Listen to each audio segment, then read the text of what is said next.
ওয়ালাইকুম আসসালাম রাহমাতুল্লাহ। ভালো আছেন? আলহামদুলিল্লাহ। আপনার নাম কি যেন? আমার নাম মাহমুদ আলী প্রামাণিক। বাসা কোথায়? বাসা চরবুলা, ঈশ্বরদী থানা, জেলা পাবনা। আপনি কি রোগ নিয়ে যেন আমাদের কাছে আসছিলেন? আমার কোমরে ব্যথা ছিল। কোমরের ব্যথা ছিল, পায়ের দিক ঝিনঝিন অবশ্যই যেত, তাই না? হ্যাঁ। আপনার পিএলআইডি রোগ ছিল। আপনার প্রথমে যখন আমাদের কাছে এসেছিলেন, আপনার ব্যথা কেমন ছিল?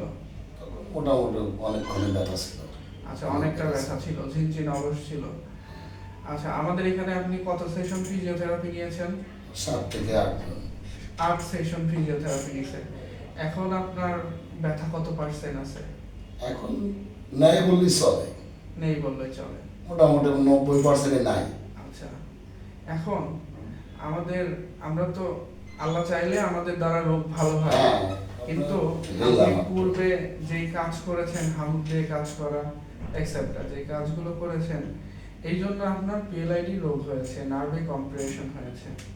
এখন আপনি সুস্থ হয়ে গেছেন আলহামদুলিল্লাহ, কিন্তু এখন আপনাকে সচেতন থাকতে হবে। পূর্বের যেই কাজগুলো করে আপনার রোগ আসছে, আপনি রোগ সারার পরেও যদি সেই কাজ করেন, তাহলে কিন্তু আবার ফিজিওথেরাপি নিতে হবে, আবার অপারেশন করতে হবে। আমরা চাই আপনি সুস্থ থাকেন স্থায়ীভাবে এবং সচেতন থাকেন, বুঝতে পারছেন?